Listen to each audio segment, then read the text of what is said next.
नमस्कार साथियों, TET India के डिजिटल प्लेटफॉर्म में आप सभी का स्वागत है। और आज हम आपके लिए लेकर के आए हैं एक महत्वपूर्ण जानकारी CUCET के बारे में, जिसको हमने नाम दिया है ऑल अबाउट CUCET।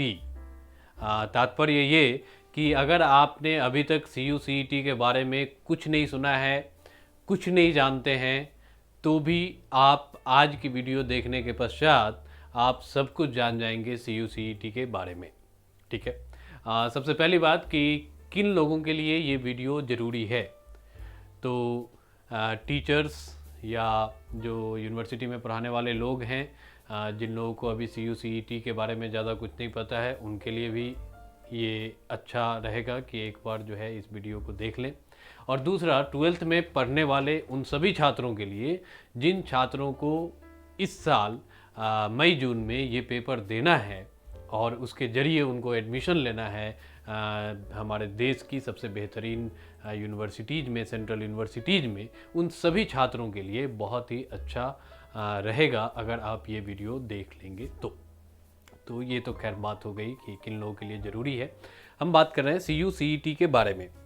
तो आपने देखा होगा, अभी अगर न्यूज़पेपर्स आपने पढ़े होंगे तो आपने देखा होगा कि दिल्ली यूनिवर्सिटी या जवाहरलाल नेहरू यूनिवर्सिटी, देश की जो जानी मानी यूनिवर्सिटीज़ हैं, वो अब CUCET के ज़रिए ही एडमिशन लेंगी।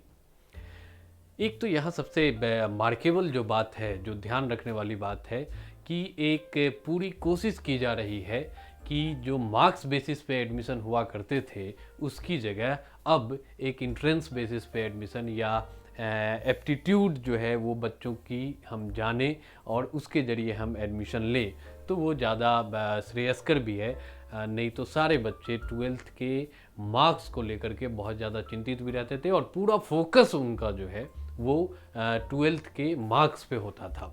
तो जहाँ तक नॉलेज गेन करने वाली बात है, कॉन्सेप्ट से यानी जानने वाली बात है, वो बात उनमें कहीं ना कहीं लैक करती थी अक्सर। हाँ, यानी बहुत सारे ऐसे बच्चे होंगे जिनके मार्क्स भी अच्छे आते होंगे और उनका कॉन्सेप्ट भी एकदम क्लियर होता होगा, बहुत तह तक वो नॉलेज के जाते होंगे। लेकिन अक्सर हाँ, ऐसा मैंने देखा है कि ज़्यादातर 12th के बच्चे वो मार्क्स पे फोकस्ड रहा करते थे। तो अब बच्चों ऐसा नहीं है। अब आपको अगर अच्छी यूनिवर्सिटीज़ में दाखिला लेना है तो आपको 100% मार्क्स लाने की आवश्यकता नहीं है। आपको एक कॉमन एंट्रेंस टेस्ट देना है और उसके ज़रिए आपका जितनी भी सेंट्रल यूनिवर्सिटीज़ इसके ज़रिए एग्ज़ाम कंडक्ट कराएंगी, उन सारी सेंट्रल यूनिवर्सिटीज़ में आप दाखिला पा सकते हैं।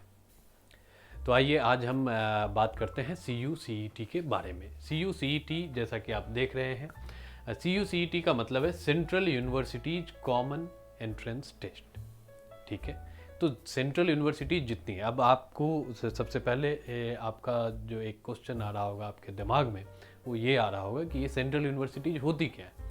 तो देखिए बाबू, कुछ होती हैं सेंट्रल यूनिवर्सिटीज़, देश में कुछ सेंट्रल यूनिवर्सिटीज़ हैं, कुछ स्टेट्स यूनिवर्सिटीज़ हैं और कुछ डीम्ड यूनिवर्सिटीज़ हैं जो अभी यूनिवर्सिटीज़ तो नहीं बनी है लेकिन बनने वाली है।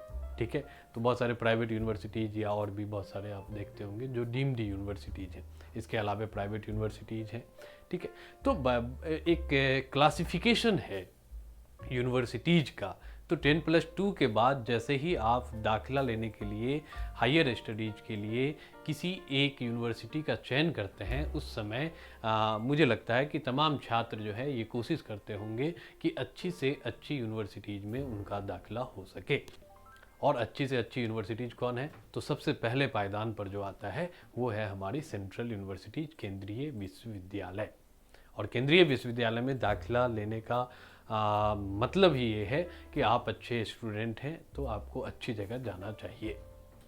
ठीक है। तो सबसे पहली एक कॉमन सी बात जो है वो है CUCET की कि इसका फुल फॉर्म क्या है। तो सबसे पहली बात जो आपको पता होनी चाहिए कि central universities common entrance test जो है इसका नाम रखा गया है। ठीक है। आगे बढ़ते हैं। क्या है CUCET? तो एक लाइन जो है, CUCET is central universities common entrance test for admission to different programmes of participating central universities.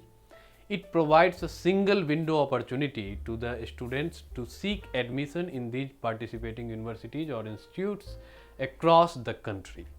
पूरे देश में जितनी सेंट्रल यूनिवर्सिटीज़ हैं उन सभी सेंट्रल यूनिवर्सिटीज़, अभी बहुत सारी ऐसी यूनिवर्सिटीज़ हैं जिन्होंने अभी CUCET के जरिए एडमिशन लेने का अभी प्लान नहीं बनाया है, लेकिन आने वाले दिनों में वो सारी सेंट्रल यूनिवर्सिटीज़ CUCET के जरिए ही एडमिशन लेंगी।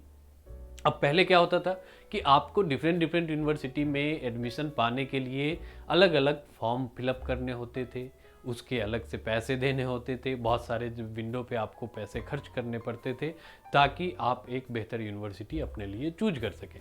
अब एक सिंगल फॉर्म आएगा, ठीक है, CUCET का, आप उसको फिल कीजिए और उसी के जरिए एडमिशन होंगे। तो सबसे पहली बात यह है कि आपको पैसे कम खर्चने पड़ेंगे, बहुत जगह दौड़ भाग करने की आवश्यकता नहीं है, आपको एक ही फॉर्म फिलअप करना है, एक ही चीज़ को ध्यान में रख करके तैयारी भी करनी है, सिर्फ एक ही कॉमन एंट्रेंस टेस्ट को ध्यान में रखना है, उसी का सिलेबस देखना है, उसी के लिए पढ़ना है और उसी के जरिए एडमिशन हो जाएगा। तो एक सिंगल विंडो जो है वो कर दिया गया ताकि कम से कम समय खर्च हो बच्चों का और ज़्यादा से ज़्यादा लाभ वो पा सकें। तो कहीं से भी ये तर्कसंगत नहीं था पहले भी कि आप जगह जगह जा कर के फॉर्म भरें, हर एक यूनिवर्सिटी का अलग अलग फॉर्म भरें, उसके लिए पैसे खर्च करें और भी समस्याएं बहुत सारी उसके लिए होती थी। तो इन सारी समस्याओं से छुटकारा मिल गया CUCET के आने से। It is an all India test, ध्यान रखिएगा, ये ऑल इंडिया टेस्ट है, ऑल इंडिया लेवल पर होगा। जितने भी स्टेट्स हैं या जितने भी यूनियन टेरिटरीज हैं उन सारे जगह के बच्चे जो 12th पास आउट हैं या जो वेट कर रहे हैं, जिन्होंने गैप ईयर लिया है, इस साल एडमिशन कहीं नहीं लिया है, वो सारे बच्चे भी इस एग्ज़ाम को देंगे। तो ऑल इंडिया लेवल का एक टेस्ट है और इसमें जितने भी अंडर ग्रेजुएट कोर्स हैं, UG कोर्स है, UG कोर्सेज का मतलब क्या हो गया, अंडर ग्रेजुएट का मतलब क्या हो गया, जैसे BA हो गया, BA ऑनर्स हो गया, BCom हो गया, BA प्रोग्राम हो गया, BSc ऑनर्स है या BSc प्रोग्राम है, इस तरीके के जितने भी कोर्सेज हैं वो सारे UG कोर्सेज कहलाएंगे। और एक हमने लिखा है स्लैश दे करके इंटीग्रेटेड। इंटीग्रेटेड का मतलब क्या है, ध्यान दीजिएगा, इंटीग्रेटेड का मतलब है कि जो हम 12th के बाद ही एडमिशन लेते हैं लेकिन वो मास्टर डिग्री तक चलता है, ठीक है, जैसे BSc MSc इंटीग्रेटेड या BA MA इंटीग्रेटेड या BA LLB, तो इसमें BA भी हो जाती है, LLB भी हो जाती है, ऐसी जितनी भी चीज़ें हैं वो सारी इंटीग्रेटेड कोर्सेज कहलाती हैं, ठीक है। तो ये इंटीग्रेटेड कोर्सेज के लिए, और जो पोस्ट ग्रेजुएट कोर्सेज हैं, ठीक है, उनके लिए भी एक कॉमन एंट्रेंस टेस्ट होगा। और इन फ्यूचर मुझे लगता है जितने भी रिसर्च प्रोग्राम्स हैं, अब तो MPhil रहा नहीं, PhD ही रही, डॉक्टर ऑफ फिलॉसफी, तो उसके लिए भी अगर कोई एंट्रेंस होगा तो इन फ्यूचर मुझे लगता है वो CUCET के जरिए ही होगा। मतलब ये कि अगर आपको इंजीनियरिंग और मेडिकल का फील्ड छोड़ दें, इंजीनियरिंग के लिए आप जी का एग्ज़ाम देते हैं, ठीक है, मेडिकल के लिए आप नीट का एग्ज़ाम देते हैं, तो जी और नीट के बाद सबसे बड़ा एग्ज़ाम ये होगा जिसमें ज़्यादा से ज़्यादा बच्चे पार्टिसिपेट करेंगे और अच्छी यूनिवर्सिटी में जाने का उनको मौका यहाँ से मिल पाएगा। और 10+2 के बाद हायर स्टडीज़ के जितने भी प्रोग्राम्स हैं चाहे वो अंडर ग्रेजुएट का हो, अंडर ग्रेजुएट इंटीग्रेटेड का हो या पोस्ट ग्रेजुएट का हो, उसके लिए आपको इसी के जरिए आना होगा, ठीक है। तो ये बात मुझे लगता है कि हम लोग क्लियर हैं। क्यों आया ये CUCET? देखिए, एक तो मैंने आपको पहले भी बताया कि बहुत सारे जगह पे जा कर के फॉर्म फिलअप करना बच्चों के लिए भी सरदर्द था, उनके पेरेंट्स के लिए भी सरदर्द था, और हम चूज नहीं कर पाते थे कि कौन सी यूनिवर्सिटी बेहतर है। अभी क्या है कि अगर मान लो कि सारी सेंट्रल यूनिवर्सिटीज लाइन से हैं और हमने जो है सो कहीं से रैंकिंग है कि देख ली, कभी अगर मौका मिलेगा तो हम रैंकिंग पे भी बात करेंगे। तो अभी क्या है कि हम कहीं से भी रैंकिंग देख लें या UGC की साइट से रैंकिंग देख लें, टाइम्स ऑफ इंडिया का देख लें, टाइम्स इंडिया का देख लें, कहीं का भी रैंकिंग अगर आप देख लें तो आपको ये पता चल जाएगा कि कौन सी यूनिवर्सिटी किस पायदान पे है, कौन सी सबसे अच्छी यूनिवर्सिटी और किस कोर्स के लिए कौन सी यूनिवर्सिटी अच्छी है। तो उसके जरिए आप एक ही सिंगल फॉर्म फिलअप करके आप वहाँ जाने की सोच सकते हैं। पहले क्या था, अगर JNU का फॉर्म फिलअप करना है तो JNU का फॉर्म अलग भरने जाओ, फिर DU का फॉर्म अलग भरने जाओ, जामिया का अलग से भरो। तो ये सारी चीज़ें जो हैं वो ख़त्म कर दी गई, तो इसलिए आया CUCET। दूसरा, सबसे पहला जो मोटो है CUCET का वो है कि the right candidates joining best institution will give India her demographic dividend. मतलब जो अच्छे स्टूडेंट हैं, चाहे वो भारत के किसी भी कोने में हो, ये चाहिए कि वो सेंट्रल यूनिवर्सिटीज में पढ़ें, उनको एक बढ़िया इंस्टीट्यूशन मिले कि जो कुछ कर सकता है उसे बढ़िया टीचर भी मिले, बढ़िया माहौल भी मिले, बढ़िया यूनिवर्सिटी मिले, जिससे वो अपने आप को और ज़्यादा बेहतर बना सकता है। तो ये एक चीज़ है। दूसरा, जो न्यू एजुकेशन पॉलिसी आई है 2020, उसने किया कि एक हायर एजुकेशन के लिए कॉमन एंट्रेंस टेस्ट हो। अब देखिए, बहुत सारी जगह जो है, मुझे लगता है कि अभी की जो सरकार है उसका मैं धन्यवाद करता हूँ कि बहुत सारी जगह वो बहुत अच्छा काम कर रही है। तो जो NEP आया था, न्यू एजुकेशन पॉलिसी आई थी 2020 में, उसमें ये था कि हायर एजुकेशन के लिए एक कॉमन एंट्रेंस टेस्ट हो, एक कॉमन प्लेटफॉर्म हो, जहाँ पर एक ही बार बच्चा आए, सारे बच्चे में एक ही एप्टीट्यूड टेस्ट या किसी भी तरीके का एक टेस्ट ले लिया जाए और उसी के जरिए सभी जगह की सीटों को फुलफिल किया जाए। तो ये एक बहुत ही अच्छा मेरे हिसाब से मैं मानता हूँ कि बहुत ही अच्छा ये कदम है सरकार का कि बच्चों को कम से कम टेंशन में ज़्यादा से ज़्यादा लाभ पहुँचाने की ये कोशिश लगातार ऐसे भी जारी रहनी चाहिए। ठीक है। और इसका एक दूसरा कारण ये भी है कि अभी जो चीज़ें थी, जैसे आप दिल्ली यूनिवर्सिटी की अगर बात करें तो दिल्ली यूनिवर्सिटी में देखिए कि बहुत सारे जगह 100% कट ऑफ है। अब 100% कट ऑफ होने का मतलब ये है कि मार्क्स जो है वो लगातार इतने अच्छे आ रहे हैं। ठीक है। अभी मैं एक इंडियन एक्सप्रेस या द हिंदू में एक आर्टिकल पढ़ रहा था, तो उस आर्टिकल में किसी ने ये कहा था कि अगर 100% मार्क्स आ रहे हैं, इसका मतलब है कि हमारी जो इवैल्यूएशन सिस्टम है, हमारा जो असेसमेंट पॉलिसी है, उसमें कहीं ना कहीं कोई ना कोई फॉल्ट तो ज़रूर है। ठीक है। मैं अपने दिनों की जब बात करता हूँ तो मैं देखता हूँ कि हमारे यहाँ स्टेट टॉपर हुआ करता था 76% पे, और आज के डेट में 76% पे दिल्ली यूनिवर्सिटी में हमारे स्टेट टॉपर को एक भी कोर्स में ज्वाइनिंग का अवसर नहीं मिल पाता। तो कहने का मतलब ये है कि क्यों इतने ज़्यादा हम फोकस्ड हैं मार्क्स को लेकर के। यहाँ एक ध्यान रखने वाली बात है कि मार्क्स अगर बच्चों के 100% आ रहे हैं, इसका मतलब सीधा सीधा ये नहीं लगाया जा सकता कि वो बच्चा बहुत ज़्यादा इंटेलिजेंट है, बहुत ब्रिलियंट है। इसका एक मतलब ये भी हो सकता है कि वो बच्चा मशीन बन चुका है। और मशीन में क्या होता है कि जो चीज़ें फिक्स है कि इन चीज़ों के लिए इतने मार्क्स मिलेंगे, ये लिखने पर ये मार्क्स मिलेगा, और वो बच्चा उसी के अकॉर्डिंगली तैयारी करता है, प्रिपेयर करता है अपने आप को, और वो वैसा कर पाता है।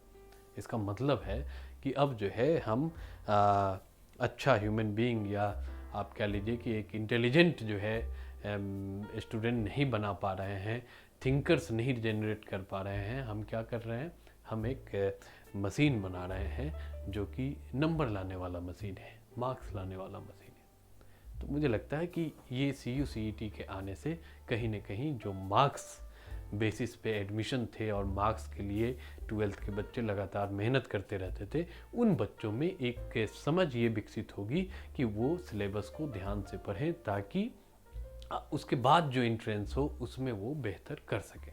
तो सिलेबस को समझना, चूँकि यहाँ एप्टीट्यूड पे बहुत ज़्यादा फोकस्ड है CU-CET भी, ठीक है, या जो भी एग्ज़ाम कंडक्ट कराने वाली एजेंसी है वो, तो मुझे लगता है कि वहाँ से ज़्यादा कुछ निकल करके आ पाएगा।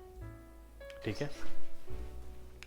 There will be no stream, instead there will be a multidisciplinary setup with the option to choose a foreign language and more emphasis on critical thinking। ठीक है। और बाकी सारी चीज़ें आप देखिएगा बाद में, लेकिन एक जो अप्रोच है वो ये है कि क्रिटिकल थिंकिंग का डेवलपमेंट हमेशा से 12th के बच्चों में ये एक लैक जो है वो हमेशा से बनी रही कि क्रिटिकल थिंकर नहीं हो पाए वो। ठीक है। आलोचनात्मक चिंतन का विकास उनमें कहीं ना कहीं नहीं हो पाया। तो ये एक चीज़ क्यों है, ये इसलिए कि हम मार्क्स पे ज़्यादा फोकस्ड हैं। हम ऐसा नहीं कह रहे हैं कि 100% जो है मैं करेक्ट हूँ, 100% बच्चों में जो है क्रिटिकल थिंकिंग डेवलपमेंट नहीं हो पाता है, लेकिन ज़्यादातर बच्चे ऐसे हैं जिनमें क्रिटिकल थिंकिंग का डेवलपमेंट नहीं हो पाता है। ठीक है। तो अगर CU-CET आएगा तो मुझे लगता है इसमें भी इजाफा होने के चांसेस हैं। मिशन क्या है? तो to improve equity and quality in education, current gaps in existing assessment systems will get properly identified and bridged। देखिए, एक एग्ज़ाम होगा जो कि एप्टीट्यूड बेस्ड होगा, जो कि जनरल नॉलेज पे होगा, जो कि जनरल एप्टीट्यूड पे होगा, जो कि लैंग्वेज कॉम्प्रिहेंसन का होगा। तो इसका मतलब जो सामान्य सी चीज़ें हैं, जो जनरल चीज़ें हैं, जो सब में होनी चाहिए, उन चीज़ों का अगर टेस्ट लेकर के एडमिशन दिया जाएगा तो वो ज़्यादा श्रेयस्कर होगा। तो मिशन हमारा ये है कि जो गैप्स हैं अभी तक असेसमेंट में, उन गैप्स को दूर किया जा सके। और हमारा फोकस मशीन बनाना कतई नहीं है, हमारा फोकस जो है वो थिंकर बनाना है। हमारा फोकस ऐसा होना चाहिए, असेसमेंट का भी फोकस ऐसा होना चाहिए कि बच्चे सोच सकें कुछ। ठीक है, 12th करने के बाद अगर आप किसी विषय पर, किसी सब्जेक्ट पे सोच नहीं पाते हैं, अपनी एक सोच डेवलप नहीं कर पाते हैं, तो फिर पढ़ने का कोई फ़ायदा नहीं है। तो मुझे लगता है ये उसी तरफ हमें ले जाएगा। To relieve students from unnecessary pressure created by rising cut off the university. आप देखेंगे कि जब से 100% कट ऑफ आने लगे हैं DU के या और भी दूसरे यूनिवर्सिटीज़ के, तब से माँ बाप जो हैं अब 90% पे खुश नहीं होते। तो 12th के बच्चों पर एक जो बेकार का प्रेशर है कि ज़्यादा से ज़्यादा मार्क्स गेन करना, उसमें भी कहीं ना कहीं कमी आएंगी। तो ये हमारा पर्पस है, हमारा मिशन है, यानी CUCET का मिशन है। To provide equal opportunity to all the students, clear है। This will enable the students to understand the importance of aptitude building and will make them market ready. ठीक है, अब देखिए बहुत सारे कोर्सेज हैं हमारे देश में जो कि ट्रेडिशनल कोर्सेज कहलाते हैं, कुछ ऐसे कोर्सेज हैं जो प्रोफेशनल कोर्सेज कहलाते हैं। अब बहुत सारे ट्रेडिशनल कोर्सेज का ऐसा हो गया कि बच्चा वो कर तो लेता है, पढ़ तो लेता है कि, लेकिन मार्केट में आने लायक नहीं बनता है। अब आजकल जब बाजारीकरण हो रहा है सभी चीज़ों का, उस दौर में आप अगर अर्न नहीं कर पा रहे हैं, अपना जीवन बेहतर नहीं जी पा रहे हैं, हमारा तो पूरा का पूरा फोकस है कि लाइफ स्किल्स का डेवलपमेंट किस तरीके से हो। ठीक है, हम किस तरीके से एक अच्छी लाइफ गुजर बसर कर सकें।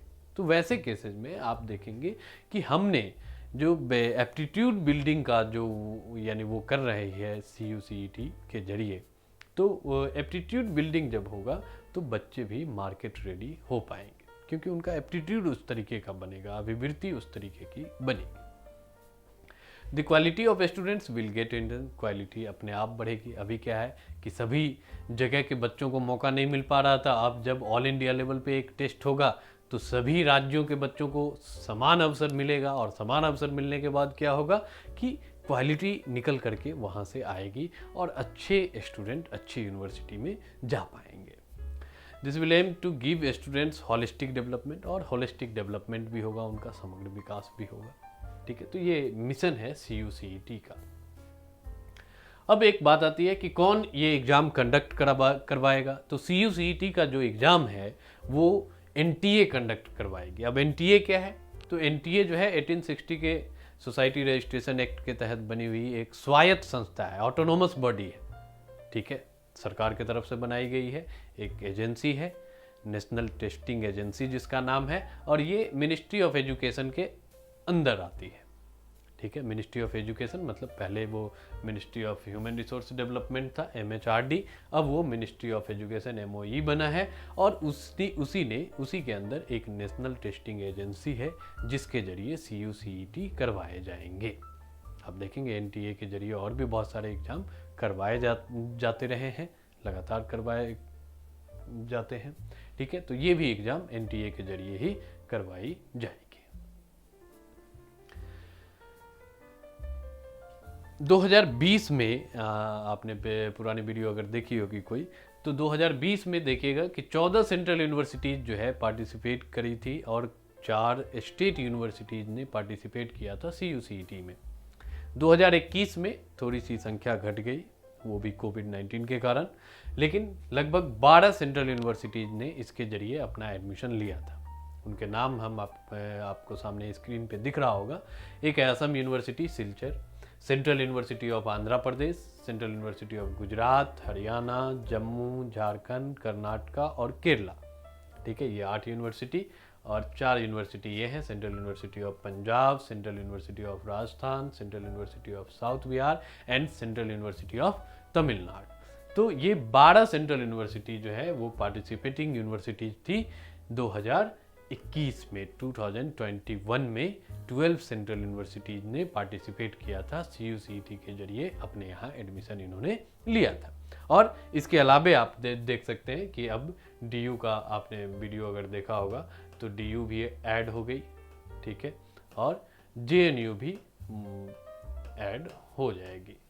तो अब जो है कम से कम 12 की जगह 14 सेंट्रल यूनिवर्सिटी ये हो ही गई। और जब तक फॉर्म आएंगे तब तक और भी बहुत सारी सेंट्रल यूनिवर्सिटीज ऑलरेडी इसमें ऐड हो जाएंगी। तो इस बार एक बहुत ही अच्छा अपॉर्चुनिटी है कि बहुत सारी सेंट्रल यूनिवर्सिटी अपने यहाँ इन्हीं के जरिए CUCET के जरिए ही एडमिशन कराएगी।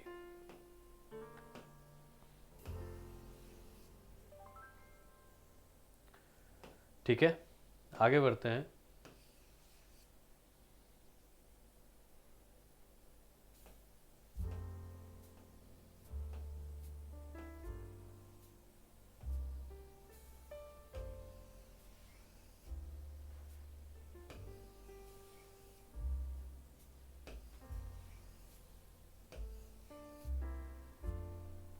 ठीक है,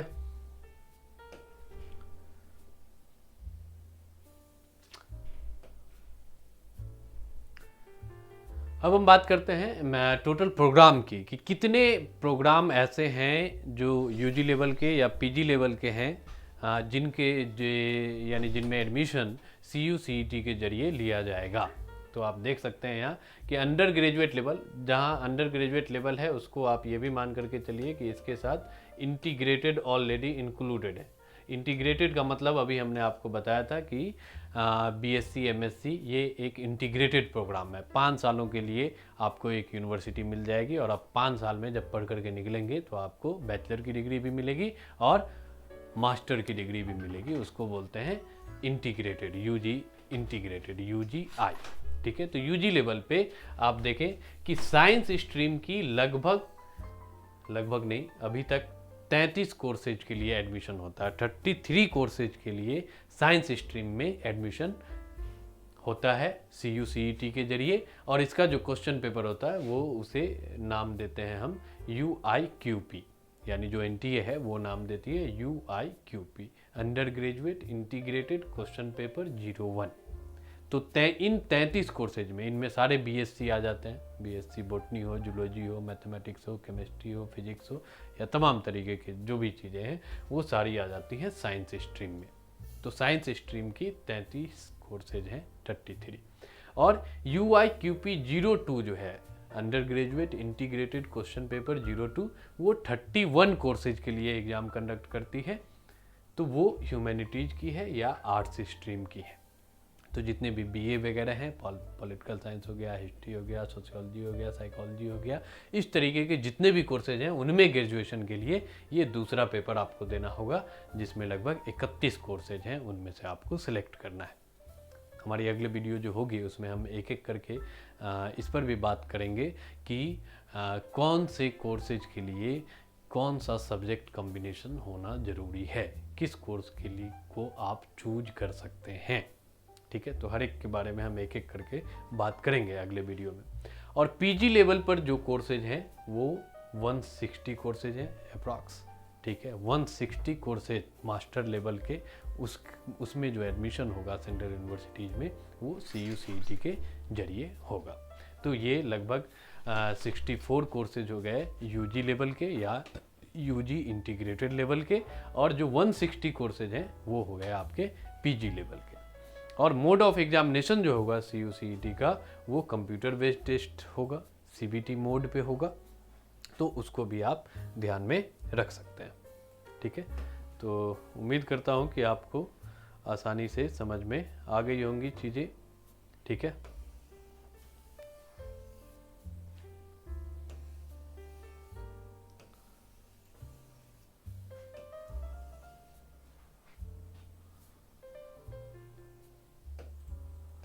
अब आगे बढ़ते हैं।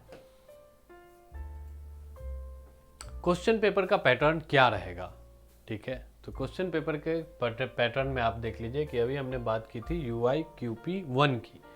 तो अगर आप साइंस स्ट्रीम के लिए जा रहे हैं, अगर आप साइंस साइड से आप दाखिला लेना चाहते हैं, BSc करना चाहते हैं, फिजिक्स में, केमिस्ट्री में, बायोलॉजी में, बॉटनी या जूलॉजी में, किसी में भी, तो वैसे केसेस में आपसे 100 क्वेश्चंस पूछे जाएंगे, ठीक है। टोटल नंबर ऑफ क्वेश्चंस जो हैं वो होंगे 100। उसमें से 25 क्वेश्चन जो है वो पार्ट ए का है और पार्ट बी में है 75 क्वेश्चन, यहाँ 25 और यहाँ 75। तो ये जो 25 क्वेश्चंस हैं उनमें इंग्लिश, जनरल नॉलेज और न्यूमेरिकल एबिलिटी पूछी जाएंगी। 25 क्वेश्चन है, ठीक है। और 25 क्वेश्चन, 25 क्वेश्चन फिजिक्स के, 25 केमिस्ट्री के, 25 मैथमेटिक्स के, 25 बायोलॉजी के। इन चार में से अब आप देखिएगा कि ये 4 हो गए 100 मार्क्स के और ये 25, तो 125 मार्क्स के हो गए। तो यहाँ पर एक थोड़ा सा जो समझने वाली चीज़ ये है कि इन 4 में से किसी 3 सब्जेक्ट को आपको अटेम्प्ट करना है, ठीक है। यानी मैथ्स और बायो में से किसी एक ही सब्जेक्ट को आप ऑप्ट करेंगे। तो 75 क्वेश्चंस यहाँ से करेंगे और 25 क्वेश्चंस आप इंग्लिश, जनरल नॉलेज और न्यूमेरिकल एबिलिटी की करेंगे, ठीक है। तो टोटल मिलाकर के 100 मार्क्स का आपका पेपर होगा। दूसरा जो है ह्यूमैनिटीज वालों के लिए, वो UIQP 02, उसमें 100 क्वेश्चंस आपसे पूछे जाएंगे और इंग्लिश से होंगे क्वेश्चंस, न्यूमेरिकल एप्टीट्यूड या डेटा इंटरप्रिटेशन से होंगे, एनालिटिकल स्किल्स से होंगे, रीजनिंग से होंगे, जनरल एप्टीट्यूड या जनरल नॉलेज के होंगे। तो ये सारे ये क्वेश्चन पेपर का आपका पैटर्न रहेगा।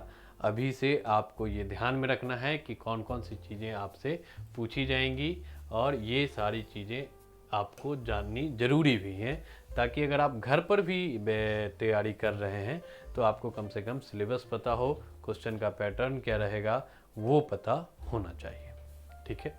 अब एक क्वेश्चन उठता है कि मार्किंग स्कीम क्या रहेगा, ठीक है, और मीडियम क्या रहेगा। तो सबसे इम्पोर्टेंट बात है, थोड़ी सी दुखद भी है उन सभी छात्रों के लिए जो हिंदी मीडियम से पढ़ करके आते हैं, लेकिन ज़्यादा दुख वाली बात नहीं है क्योंकि इंग्लिश आपने पढ़ी होगी 10th 12th में, तो कम से कम इंग्लिश में क्वेश्चन आपको समझ में आता ही होगा। तो मीडियम जो है यहाँ वो इंग्लिश रहेगी, क्वेश्चन पेपर का एक ही मीडियम रहेगा, दूसरा कोई मीडियम नहीं रहेगा, ठीक है। मार्किंग स्कीम में क्या है कि हर एक क्वेश्चन जो है 4 मार्क्स का होगा, 4 मार्क्स का होगा ईच क्वेश्चन, और निगेटिव मार्किंग भी है, ठीक है। इसको ध्यान में रखिएगा कि अगर आपने गलत आंसर दिए तो 1 मार्क आपका डिडक्ट हो जाएगा, ठीक है। क्लियर है कि मीडियम ऑफ एग्जामिनेशन इंग्लिश रहेगा, निगेटिव मार्किंग होगा, ठीक है। 4 मार्क्स मिलेंगे, 4 मार्क्स मिलेंगे सही आंसर के लिए और गलत आंसर के लिए आपके 1 मार्क्स कट जाएंगे, यानी 0.25 जो है वो निगेटिव मार्किंग है, ठीक है। और ड्यूरेशन ऑफ एग्जामिनेशन है 2 घंटे का, 120 मिनट मिलेंगे आपको और उसमें आपको 100 क्वेश्चंस जो हैं वो अटेम्प्ट करने हैं, ठीक है। मुझे लगता है कि आप लोग मेरी बात को समझ गए होंगे, ठीक है।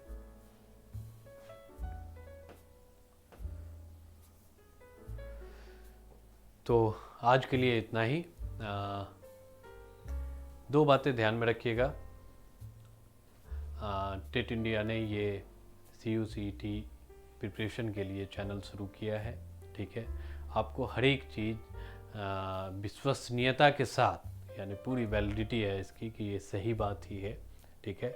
बहुत सारे YouTube चैनल ऐसे हो सकते हैं जिनको ज़्यादा नहीं पता होता है और वो गलत इन्फॉर्मेशन भी शेयर करते रहते हैं, आप तक गलत इन्फॉर्मेशन भी पहुंच जाती है। तो आप इस बात का खासा ध्यान रखें कि जो भी इन्फॉर्मेशन आपके पास पहुंच रही है वो सटीक हो और मतलब पुख्ता जानकारी हो। तो हम ये पूरी कोशिश करते हैं कि आप तक पुख्ता जानकारी पहुंचे, सही जानकारी पहुंचे, ताकि आप गलत डायरेक्शन में ना भटकें, ठीक है। तो जो भी इन्फॉर्मेशन यहाँ दी गई है उसके संबंध में आपको अगर कुछ भी कहना है या कोई भी ऐसी समस्या आ रही है CUCET से रिलेटेड जो आपको पूछनी है, तो कमेंट बॉक्स में आप अपना क्वेश्चन डाल दें। हम कोशिश करेंगे कि उन सारे कमेंट्स को हम लें, उन सारे क्वेश्चंस को लें और आपकी जो प्रॉब्लम है, आपकी जो समस्या है उसको दूर करें। उम्मीद है आपको वीडियो पसंद आएगी। शेयर ज़रूर कीजिएगा ताकि देश के हर एक कोने तक ये वीडियो पहुँचे और हर एक बच्चे तक सही जानकारी सही समय पर पहुँचे। बहुत बहुत धन्यवाद आपका।